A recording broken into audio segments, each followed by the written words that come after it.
Welcome to Empowered Living. I'm Ann Chu. On this podcast, innovative leaders and visionary experts share insights and practical tools for work, family, and marriage. Each episode, we'll explore how to elevate your life while staying grounded in what truly matters to you. You're working hard to navigate relationships, build a thriving family, and create a legacy of purpose. We're here to help you do that with confidence and intentionality. So if you're ready to live a life by design, you're in the right place. Let's dive in. Welcome to Empowered Living, the podcast where we explore the courage, intentionality, and heart it takes to create thriving families and fulfilling lives. I'm your host, Ann Chu, and today's episode is a deeply moving and inspiring conversation about navigating life's toughest challenges with grace, love, and resilience. My guests today are Rachael and Josh Wintermute, a couple who've navigated Rachael's cancer diagnosis and treatment in a way that has transformed not just their relationship, but also their outlook on life. Together for over 23 years, they've faced immense challenges while staying grounded in their faith, intentionality, and a commitment to their family. In this episode, Josh and Rachael share how they've managed to keep their marriage strong through the ups and downs of a major health crisis, the powerful lessons they've learned about living in the moment while planning for the future, and practical advice for families facing health challenges, from building strong support systems to creating memories that really matter. Their story is a testament to the strength of the human spirit and the transformative power of prioritizing what truly matters. Whether you're facing your own challenges or looking for inspiration to live more intentionally, this episode will leave you uplifted and encouraged. Let's dive in. Hey, Josh and Rachael. Let's just dive right in. I want to start with your marriage and what you guys have been doing. So, Rachael, would you just actually mind sharing a little bit with the listeners about your health journey so that they know what we're dropping into? Like, what's been going on? And from there, I would love to talk about how that has affected your marriage, your relationship with your kids, and what you've been doing to navigate the situation. Yeah, so a year ago, it's like right at the year mark, I was diagnosed with stage 3C ovarian cancer. It came out of the blue. I actually am BRCA positive, which means that I'm high risk for breast cancer and ovarian cancer. And so all that being said, I get a scan done every year to watch my ovaries and see if I have any cancer or any tumor markers that show up. I had gotten a scan in January of 2023, and my scan was clear in January. By November, I was diagnosed with stage 3C ovarian cancer. So super aggressive, very fast, and it came out of the blue. And like I went into the ER because I thought that I had a UTI that turned into a kidney infection, and turns out I had cancer. So it was pretty shocking. And yeah, so found out I had cancer and then had to have surgery, went through 6 rounds of chemotherapy. And then now I'm in what they call the maintenance phase of my treatment, and I will be in that for another year and a half. I'd love to hear from both of you guys about what you've been doing to keep your marriage healthy and strong, despite all of the things that have been going on with your health journey. It's definitely been quite a journey. It's been 1 year since Rachael was diagnosed with cancer and surgeries and chemotherapy and all the things that kind of go with that. So we've had to set things like date nights and have those as a priority. We've had to intentionally talk through some really hard things that we didn't necessarily want to, not that any husband and wife would really want to talk through as far as just dealing with a major health crisis. Rachel and I have been married for 23 years. We were high school sweethearts, so we've got a lot of history together. And so if it's something like this, definitely rocks the marriage and puts some strain on things. Well, yeah, I think for me, the last year has been really interesting because I tend to be like a really high functioner, over functioner. Yeah. And I haven't been able to be that way. And so I think even the intentionality with some of that, like for Josh, for me that I would normally do, but also just like in simple things, like maybe our date night is like us just sitting on the back porch, just being together because that's the max capacity that I have. But it's definitely a lot of intentionality in just being like side by side, in close proximity, like being together. And I think that's been a big part of, as far as our marriage, I think that's been a big part of what has helped us stay.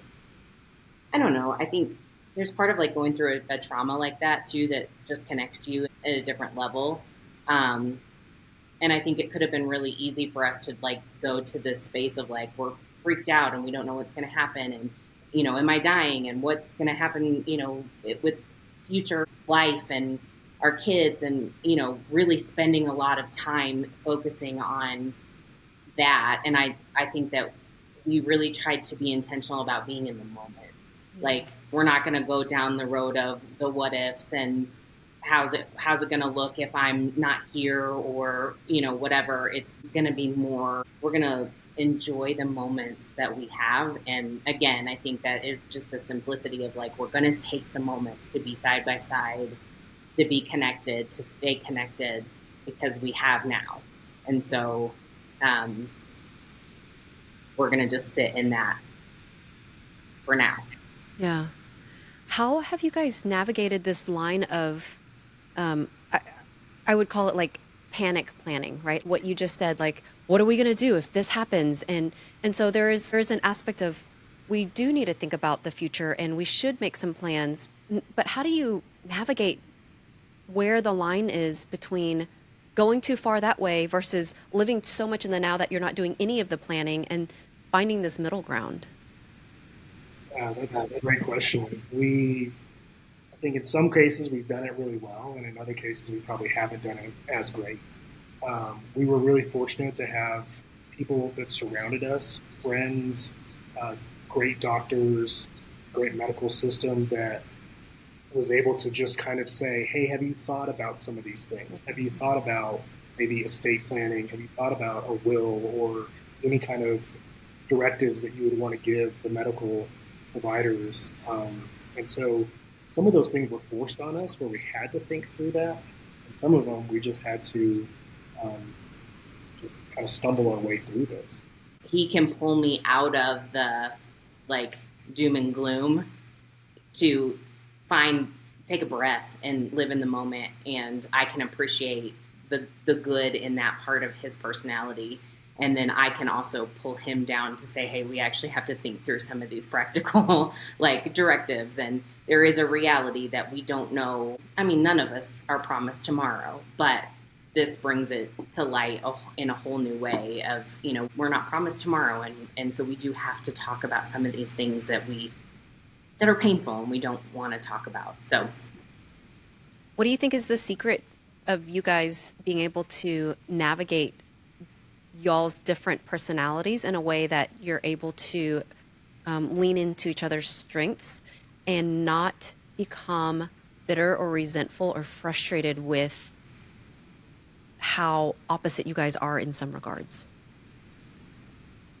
I don't I don't know that I would call it a secret. I think it takes a lot of hard work.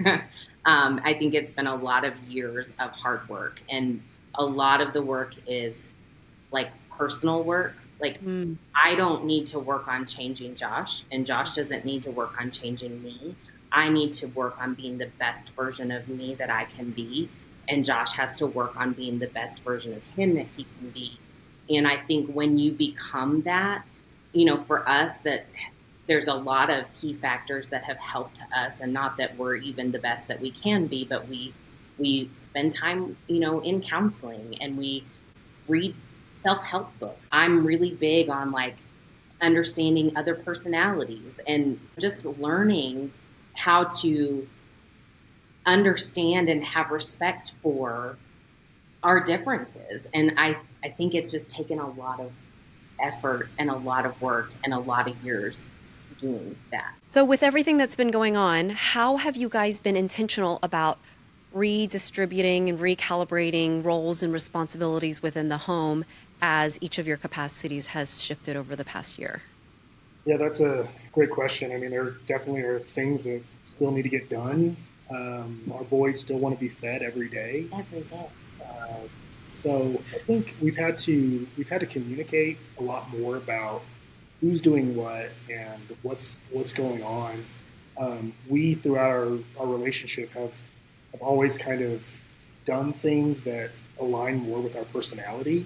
And so, for instance, I'm not great with our finances. Rachel's way better at that kind of stuff, and so that's always been an area that she's just kind of overseen. And then we communicate and stay on the same page. And we've had to learn how to align with that. And then there's other things like I enjoy cooking, and so that's one of the things that I try to take on and help out. And through this last year, with Rachel's just going through everything that she's gone through health wise, we've had to really kind of take it day by day and sometimes moment by moment to make sure that everything is taken care of. One of the things practically that we've had to do is every night before we go to bed, we just touch base on what's happening the next morning. With our three boys, they're all teenagers, they're all involved in sports and activities, and so sometimes just making sure that we're going to get everybody to the right place in the morning is what we can do. So before we go to bed, that's one of the things we do talk about is what's happening in the morning. Yeah. And I think two things. I think one, there's also just been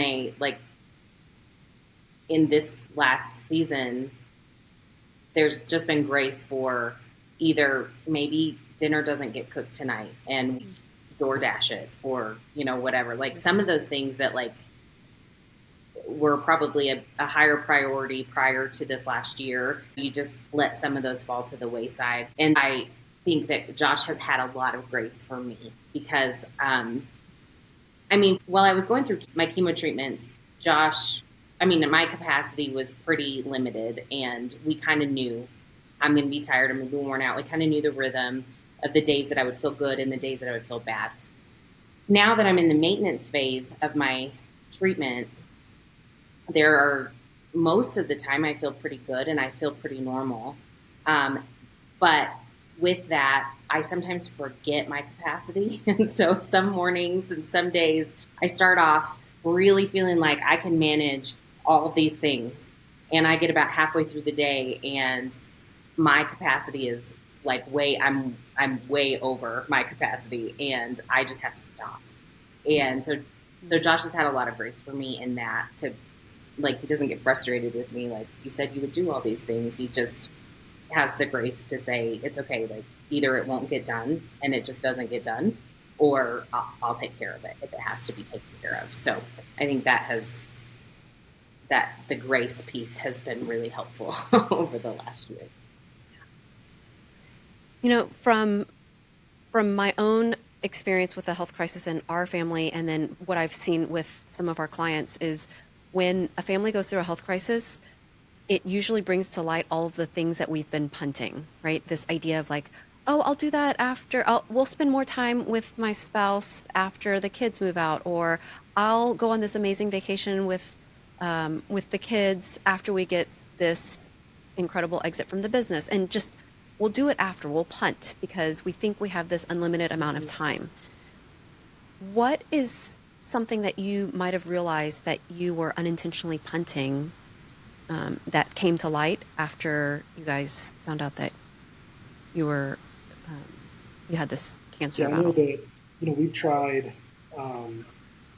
to always let people know that we love them, that we care. But there's some of it you just kind of, of course they know. And this, through all of this last year, it's really forced us to write out some of those things. Rachel, before she went to her surgery, she wrote a letter to all of our boys that was heart-wrenching, for just in case. And so I think we've had to really, let's force some of those conversations to just talk through of, okay, this could like right now, Rachel's cancer free, and it's amazing. It could come back. So okay, like that can cause some faith struggles. That can cause some doubt. That can cause some anger and some hurt. But it's kind of like okay, like but it's not like but today she's okay. And so, what do we need to do today to embrace the day, um, to enjoy the life that we've been given here today? But it has forced some of those conversations for sure. I don't know that as far as like, you know, activities or, I mean, I think we've, we like to travel, we like to vacation, we like to make memories and have those moments. Like the way my brain works is I'm constantly like, we need to take the kids camping because they need to have that memory, and or we need to do a beach vacation because they need to have that memory. And so I think we've over the years we've had a lot of those moments. um, Something that was it kind of relates, but like um, we had a Disney trip planned prior to finding out that I had cancer.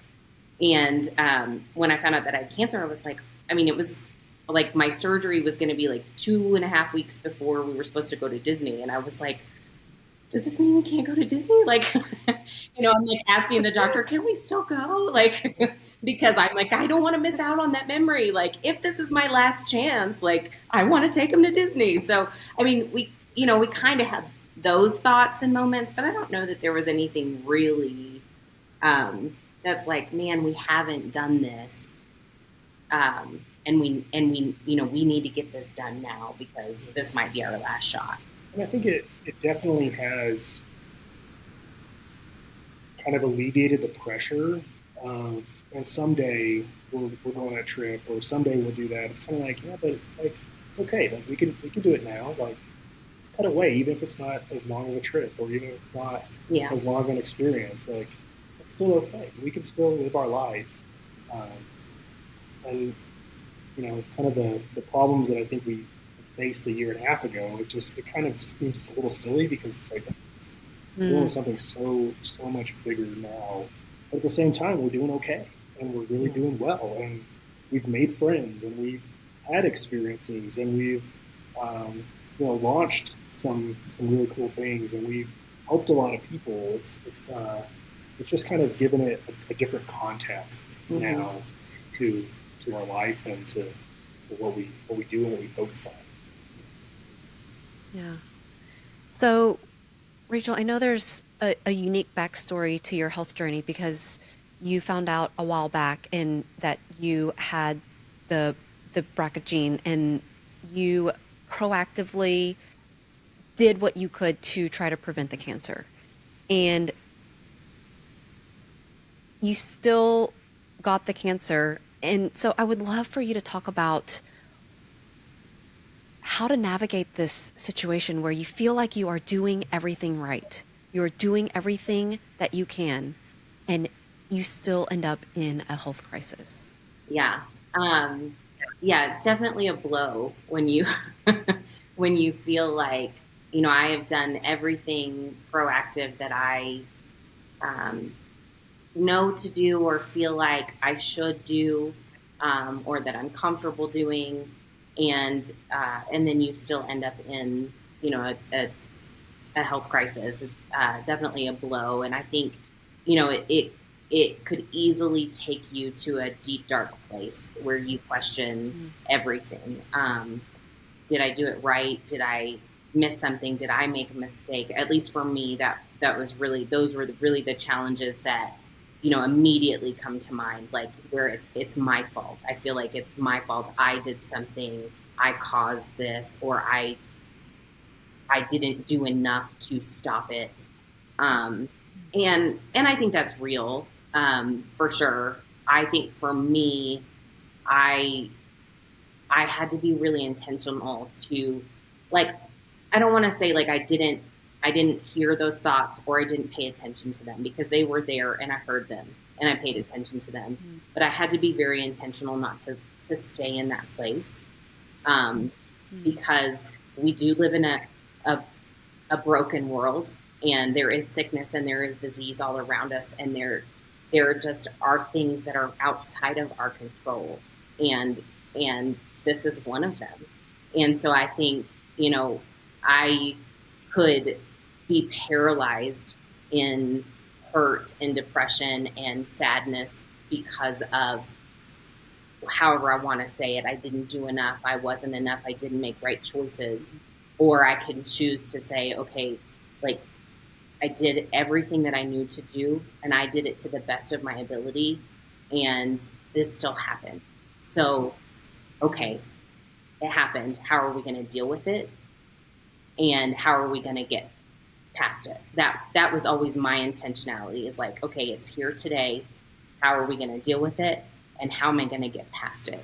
How am I going to, get to the other side of it, or maybe even stay in it? I think for me, that's been something that I've had to even process, of like, if this cancer comes back, and it is a long journey, because the type of cancer that I have, that is a reality, and that could be a real thing for me, where it's something that I have to deal with for the next 10, 12, 15 years. And then and so it's like, okay, but how do I do that?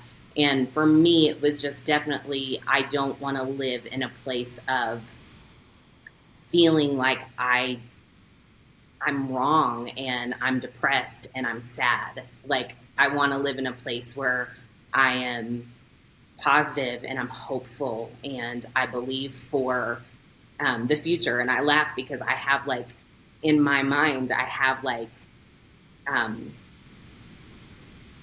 like marker moments of like, this is what I need to get to. Like, I need for all my kids to graduate high school. That's the first one. And then I need for, then the next one is, I would like to see them all married. And then I would like to see my grandkids. And I have these moments of like, this is what I'm fighting for. Like, this point in my journey, that's what I'm fighting for. And that's what I'm focusing on. And for as long as I'm able, that's what I'm going to continue to do. Yeah, that's beautiful. Thanks for sharing that.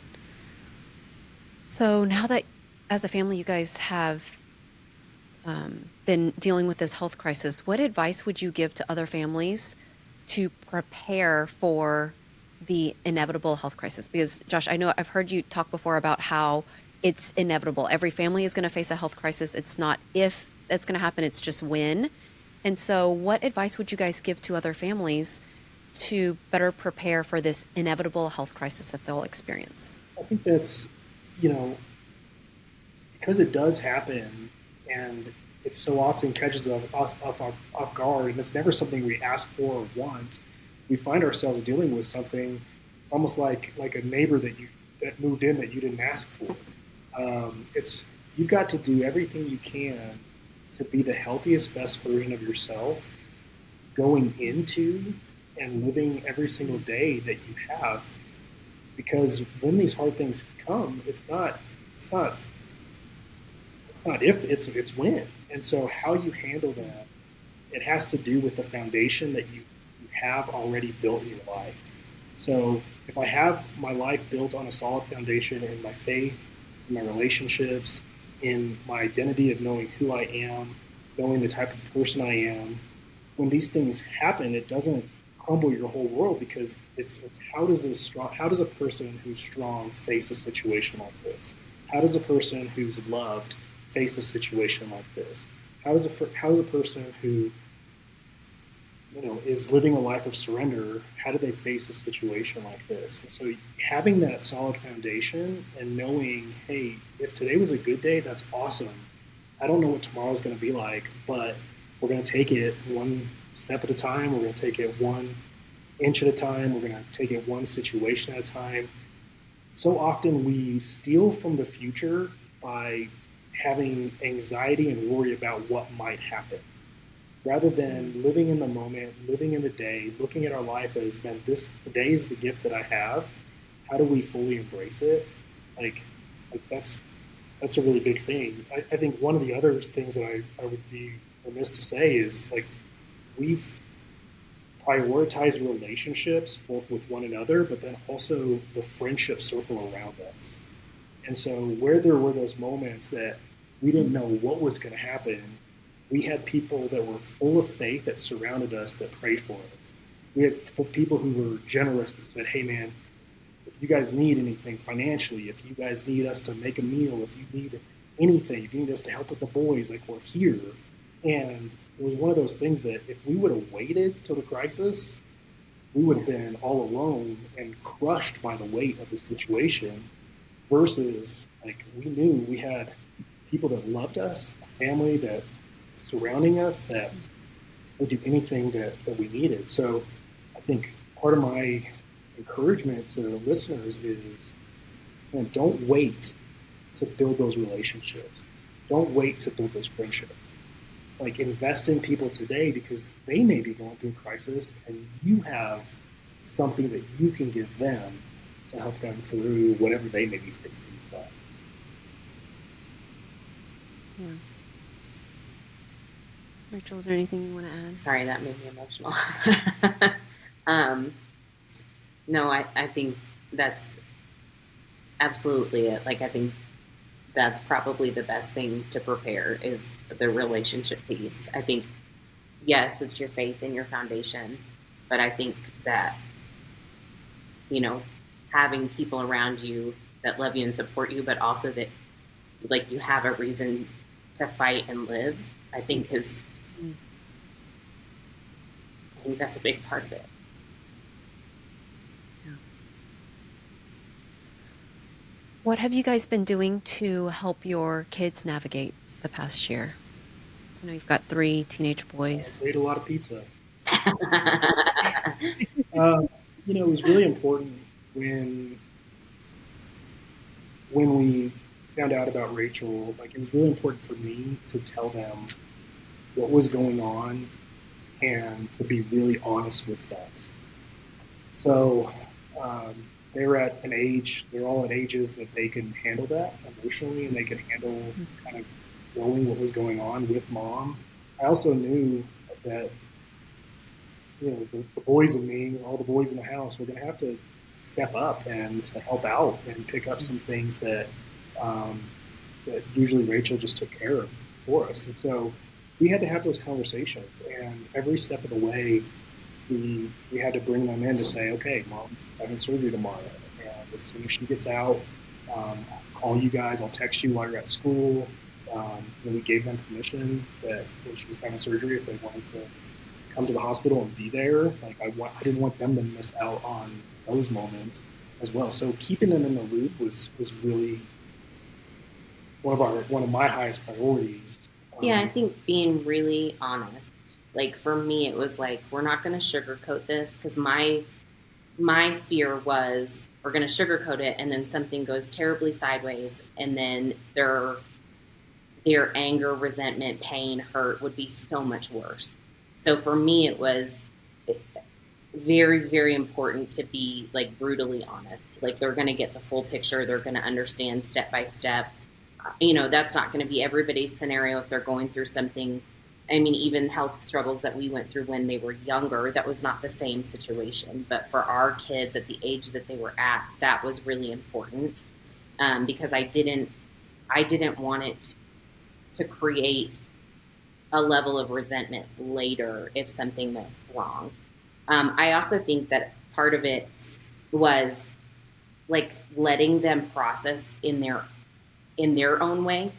Like Josh said, we gave them permission to not go to school, but also to go to school. We had one that wanted to kind of avoid it. Like, it wasn't that he didn't care, but he did not want to sit in it, and he did not want to dwell about it. And he wanted to stay busy, and he wanted to do his thing. And that was okay. Like, it was okay that he kind of just needed to numb out by avoiding the pain. And that was okay. And, we had one that needed to sit in it and talk about it and be there. And he wanted to be at the hospital any chance he had. And you know what I mean? So I think that was a part of the intentionality, is letting them be who they are and process the way that they process and need to process. I think that was really helpful and important too. I actually asked them, before I knew we were going to talk with you, I asked them, what was, like, a big takeaway from this last year, like what was helpful for them or what made them feel secure, or like everything was going to be okay. And they all brought up the fact that like we just continued to stay positive the whole time. And so I don't know that we necessarily intentionally set out to be like uber positive about it, because I felt like in the brutal honesty we were maybe being negative. But they felt like that we were constantly positive, that it wasn't like we were living in this space of negativity, like, you know, doom and gloom has come to us, but hey, this happened and this is how we're going to get through it, or this is how we're going to fight it and move forward. And they all expressed that in their own way, how important that was for them to navigate this past season. I think, you know, it's important to just like recognize that like her life isn't cancer. Like, that's not, that never, cancer never got to just jump into the center of our family. Yeah, it joined our family unwanting. I mean, we didn't want it, but it's like we never like made it the center of everything. The priority was mom being healthy and supporting her and loving her and you know, walking through this, but it never was like the main focus. Yeah, for Josh, the priority was me being healthy. For me, the priority was that the boys' lives were normal. I wanted to do everything in my power to not shake their world more than it had to be shaken. And so if I had any ounce of energy and they had an activity, that ounce of energy went to their activity, you know, being there for them. While on the other hand, he was, you know, making sure that I was okay. So it's kind of a funny.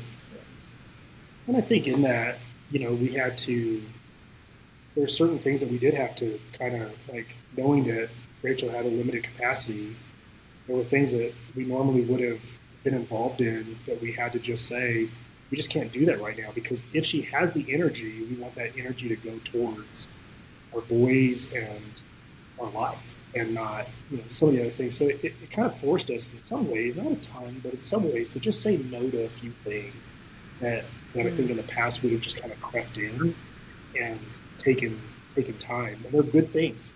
They're not bad things. They're good things. But we had to just kind of say, okay, we know that like we're gonna have the energy, so it's okay. Let's have the energy for the right stuff. Let's make the football games and let's make the school parties and let's do those things. Some of the other stuff we can do that another time. What have you guys done over the years to cultivate really strong, healthy sibling relationships? Yeah, so with 3 boys, I mean, they're rambunctious and, you know, they're all taller and bigger than me, and you know, it's we've always, as a family, we prioritize just the idea of the family, and that like you take care of family, you're with your family, and so there's certain things that are a high priority to us. One of those is we do dinner as a family. If we're home, we're sitting at the table and we're doing dinner as a family, and we're talking, and we're going to ask everybody, hey, how was your day? You know, when they were little, we got certain answers. Now they're teenagers, we get certain answers. But we've always tried to like let them know, hey, your brother is not just your brother. Like, he's part of this family, and he has a life, and he's got a big test tomorrow, and he's got stress. And so we try to cultivate that through, you know, just having rhythms in our family where, you know, like at the dinner table, where it's kind of like, hey, if we're having dinner, we're going to sit down at the dinner table together and we're going to talk. We're going to put our phones away. We're going to, like, this is what we're doing.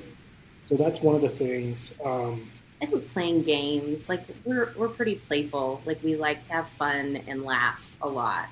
And so like somewhere in the middle of my chemo treatments, one of the boys said, like, we should get an old Wii. Like, we loved playing the Wii. And so Josh was like, great, let's go get it. So he goes and finds like an old used Wii, and we got a Wii, and, you know, we're playing like Wii bowling and tennis and, you know, whatever. And, you know, we're just like all of us together because it was something that they were interested in and something that they wanted to do. and something that they would do together. And so I think even just stuff like that, I think has been really, like, it cultivates their relationship together, but it also obviously cultivates the family dynamic. It, I think in years past, we've had to have moments of like, because they're boys, they don't like to have a lot of conversation, like verbal conversation. So it's a lot more like physical. And so we have had to have moments of like intentionality, like you need to talk, say what's on your mind, tell your brother what, why he hurt you or how you're feeling, express that verbally, not just physically, and so we've had to do that when they were younger. But I mean, I'm grateful that we did, because I feel like through this season, I feel like they were able to do those things on their own, and even grow in those, because they had fear and worry and doubt and all of these extra emotions that were big and new.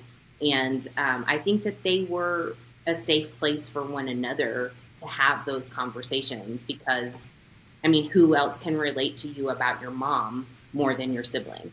And so I think that the intentionality of like, I don't want to say we forced them to talk, but we did. We forced them to talk when they were younger. And even like, they would get in a fight, and when they were done fighting, like after we made them talk, I would always tell them, okay, now hug your brother. And I would make them hug each other. And, they're mad and angry, and that's not the kind of physical touch that they want. They want to punch and wrestle, not hug. And we would say, now hug your brother. And it was always something that would make them laugh, but we still also enforced it. Like, it's that physical touch and connection that I think, has made them who they are now. It's a big deal. Other than games, what fun, unique family traditions do you guys have? Yeah, there's just certain things that I think when it comes to parenting, there you could fill your calendar every single second with a tip or a trick or something that you need to do as a mom or a dad. That's really overwhelming. And I think for us, we just kind of just said, okay, we can't do everything, but what are the things that are important? So one of the things is, before our boys go to school, I tell them 4 things. Like, these are the 4 things I want you to do. First things, I want you to learn. I want you to have fun. I want you to do your best. I want you to be kind to the people around you. Mm-hmm. So I've told them that every single day that they've gone to school through their entire career. School career mm-hmm. is, I've told them those things, and then we always pray for them before they go to school. We also, like I said, we pray before we do meals. We do family dinner together every night before we go to bed. It's a priority for us to say good night to one another, and for us as parents to bless our kids and to pray for them and to tell them we love them. We always, in the night, I always tell the boys, like, hug your mother, like, and that's been their whole life. It's been like, hey, hug your mom. Like, well, part of that too is she wanted our tradition. Our tradition is I'm doing air quotes. Our tradition is the boys like to wrestle with me at bedtime, and so Josh is like in bed, like grumpy old man ready to go to sleep. So his way to end it is hug your mother. Yeah. Like, go to bed, right? Hug your mother. Yeah, they just want to keep going, and she just loves the time with them. I do. So then it'll just perpetuate. So I'm like, all right, we're done. Hug your mom. Go to bed. So it's the wrestle match before bed. That's a tradition. I love that. And that's what they'll remember for the rest of their lives. I'm sure they'll probably continue that tradition with their kids. Probably. I would love for you guys to share a little bit about what you're working on now and how you have taken everything that you have learned with your health journey and all of the things that have happened to you guys, and how you're using that now to help others. Yeah, no, we for sure know that as we're walking through this, that there's a lot of people that are watching, but then we also know there's a whole lot of other people that are struggling and hurting. So it's opened our eyes to the needs that are out there. And so we just kind of, because of this and because of just some of the other things that have happened in our life, we took the steps to create a business called Quiet Winners, where we walk with individuals and organizations towards a healthy heart, a healthy home, and a healthy culture. And so we really created that as a resource and just a way that if someone's looking for help, if they're looking for someone to talk to, that they can go to check out those things and go to one of our events or go to one of be a part of it and have just a safe place where you can just talk about life. And we've realized, and it's not just us, but there's just people are really, really lonely right now and don't have anyone to really, really talk to about just some of the stuff that they may be struggling on the inside. And so I'm not a counselor. That's not what we do. We focus on life building. And so that's what Quiet Winners exists to do, is to help build lives. And so, so whether that's people who are having a health scare and they just don't know, hey, what do I do? We're waiting for a diagnosis. Sometimes the waiting is worse than the actual diagnosis. And so, what do I do in the waiting? Okay, let's talk about how you wait well. Let's talk about how you if it is worst case scenario, like you're going to be okay, and help walk them. So we've tried to just take all of this. We've been very open. We've given our number out to so many people that are saying, hey, my neighbor's going through cancer. Like, and I'm like, hey, if they need someone to talk to, like, feel free. I haven't had cancer. It has been incredible chatting with you guys today. I've learned so much, and I am so grateful for you guys for sharing your story and your journey with us. Thank you so much for being here today. Yeah. Okay. Yeah. Thanks for tuning in to Empowered Living. I hope today's conversation sparked some inspiration and gave you tools to live more intentionally in your family, work, and life. If you enjoyed our episode today, be sure to subscribe so you never miss an inspiring story or actionable takeaway. And if you know someone who would love this episode, share it with them, because living an intentional life is better when we do it together. Until next time, remember, the life you want doesn't happen by chance. It happens by choice. Let's keep creating it one step at a time.